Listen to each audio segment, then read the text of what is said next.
Edward was my namesake. My name is James E. Decker, and just the initial, because my mother did not like the name Edward.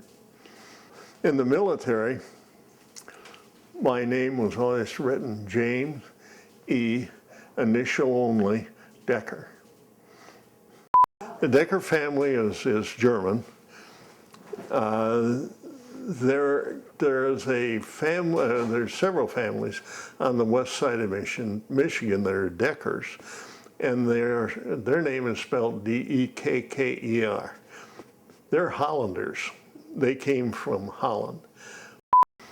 I was down in El Paso, and I was working in classification and assignment, and a little different, off on a tangent here, but we got 5 kids, black kids, out of Dry Prong, Louisiana. And it's a little town south of New Orleans, down in the Delta. Very, very poor area. And these kids, the recruiter signed them up to work for the CIA. These kids, you know, I suppose the CIA has truck drivers. I don't know. Yeah. Anyway, so one of my jobs is, if you go in the CIA, you have to have some kind of clearance. And we had all kinds of clearance, and these guys were going to get the lowest clearance. So all 5 of them come down, and I got all their information and sent it back to the school to get the transcripts. Got a letter back that said, hey, this one guy says his middle name is Smith, and he doesn't have a middle name. And so, you know, we can't give you records on that. So I called him down, and I said, how'd you come up with this? And he's a poor black kid, and he said, they were processing me through, and he said, I told them I didn't have no middle name. And he said, the old first sergeant said, God damn it, everybody's got a middle name. What the hell's your middle name? He said, the guy ahead of me, his name was Smith. He said, I said Smith. And so we had to change all these records. Oh, gosh. That's funny. There's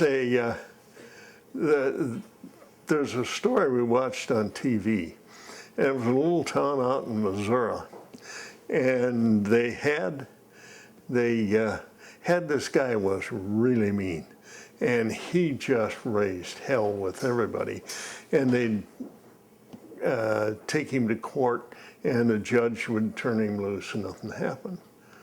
Well, one day he was in town, and he got shot with a shotgun and killed, and he was in his pickup. And when they shot him, his foot went down on the accelerator and held the pickup engine at full speed. It sat there and ran until that engine blew up. And so the FBI came to town, and nobody saw anything. They didn't hear it, nothing. And the old farmer was standing next to his tractor. He said, everybody, there were people, and it happened right outside the tavern, people in the tavern.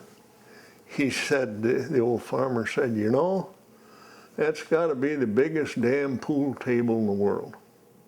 Everybody in town was under that damn pool table and couldn't remember another single soul was with them. And finally the FBI gave up. Mm-hmm. Well, the next thing that happened, the guy's wife hired an attorney, and damn if her house didn't burn down. And damn if the attorney's house didn't burn down. Oh, wow.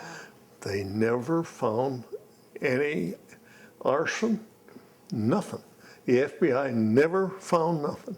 And they had the thing on TV and they had all these people there. Didn't know anything. One of the things I heard just this week that over the Confederate flag, I think it's down in Manassas, that they've got a Confederate general and his wife buried in the park. A big, big deal. And he was one of the founders of the KKK. And so which was politically Democrat, and as the South was. And well, since they've had the flap over the flag, they are going to dig the old man and the old lady up and move them. However, they got a little problem. They can't do it without getting permission from the family. Once they're buried, you can't just dig people up and drag them around unless they're Indians. Anyway, they're going to dig them up, trying to, and move them. Nobody knows why, but that's just an idea they got going right now. And I say that about the Indians because Linda and I were out at Fort Apache. And the federal government, they have a cemetery there, and which they buried soldiers in and so on. Well, they decided to give Fort Apache back to the tribe. And so the federal government went in and dug up all the soldiers and moved them, but left the Indians. The Indians that were guides and so on, and were killed, they left them, they're still there. But Oh my gosh. the soldiers, they moved. Oh my gosh. It's horrible. The strangest thing, I was at Kiwanis a year or so ago, and a good friend of mine, Al Wood, was there. And he said my dad used to come up and say, "Daylight in the swamp, boys."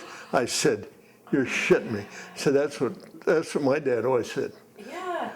And that was an old lumberjack thing. Oh. Okay, that makes sense. Daylight in the swamp. And that meant get up and get going. And as long as there wasn't snow on the ground, we would haul the manure out. And if you didn't do that, you put it in a pile. In the spring, you had to haul it out. Yeah. Old farm saying about that. Any farmer who said he don't know what shit tastes like never pitched it on a windy day. When DDT came out, it came out during World War II. And the story about the DDT was, and you see pictures of it all the time, they would have a tank truck full of DDT in a powdered form. You'd blow it out. There'd be refugees lined up for miles, walking by this truck, and they were spraying them with this powdered DDT, get rid of the lice and all that stuff. And so, hell, used it everywhere. Well, we had on the farm, hey, we sprayed the barn all the time, we sprayed the cattle, we sprayed the horses with DDT, and for years and years, all that sort of thing. I remember one year Joe Beebe came down and he said, "Hey boys, you like watermelon, muskmelons?" And we said, "Yeah." He said, "About a quarter of an acre up there on the sand hill. Take all you want. Just come get them, they're fine." He was a nice old man. And his wife was, God, she was strange. Her name was Kitty. And we were loading hogs to go to the market. And Dad had a calf staked out in the yard with a buggy axle, piece of steel about, oh, that big around. Had it drove in the ground. And old Kitty came down to see Mom, backed up and backed over that stake, bent it down, and got stuck. And she went nuts. And so Dad had somebody go down and get Joe. He only lived a half mile down. He come back. And the old lady kept saying, you got to pull that stake. Well, there's a car on top of it. And how the hell are you going to pull a stake? Your Uncle Vernon was there. Yeah. He was hauling hogs for us. They got him involved with that. We were all out in the front yard, and it took us a while when we weren't getting hogs loaded, and oh God, what a piece of work she was. My dad bought nuts. We went up to Don Dero's store. Don Dero had the store on the corner of Main. Was it Broadway? Main and Broadway? No, it was a block down from there, across from Glen Orange, Okay. on that corner, Yeah. which is now a restaurant. Okay. And they had these bags like this, full of nuts, and you just all separately.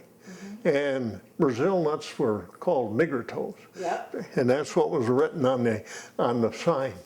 And the funny thing about that thing, I went to work for Consumers in 57. And I worked in the storeroom for the first 6 months. And all the line trucks had a winch on them. And on the end of the winch, they had this kind of a little wheel like this that you wrapped a rope around to, you could lift stuff up with it. When the winch was running, it didn't take it. And those were called niggerheads. And that's how you ordered them out of the catalog. But a couple of years later, they became caption heads. It was in Penny's store in Mount Pleasant. Okay. Had no money Great Depression. in the Great Depression. And he put his foot on that 20 and stood there until cleared away and there wasn't anybody around. And then he reached down and picked it up. Said, had a great Christmas that year. But he said, what the hell do you do with money? You say, who's this belong to? It'd be 30 people there, you know. Right, right. So Do you remember what you got that year? I don't. Well, Dad did. And I think you and Derek have some of the stuff now. Or maybe just Derek. A tank? A tank. I have Do you that. remember the tank? You have the I tank. have the tank. And Dad always said that came from that Christmas, a toy tank. And there were boxing gloves. Do you remember having the boxing gloves? Mm-hmm. And do you know, Grandma still has the boxing gloves. Yes, I think I saw Because she didn't want to give them to you guys when you were young. She was afraid you'd use them and hurt each other. Like we didn't when we were there. So As big as those were, you never hurt anybody. no. So the tank, the boxing gloves, and there was a metal drum. I remember when we were in the attic, the tank, and when I was a kid, in the attic, the tank, the drum, and the boxing gloves were all together, and we were not allowed to touch it because we knew those were the gifts that Grandpa bought during the Great Depression when he found $20. And we could look at them, but we weren't allowed to play with them, and I never did because they were like very special.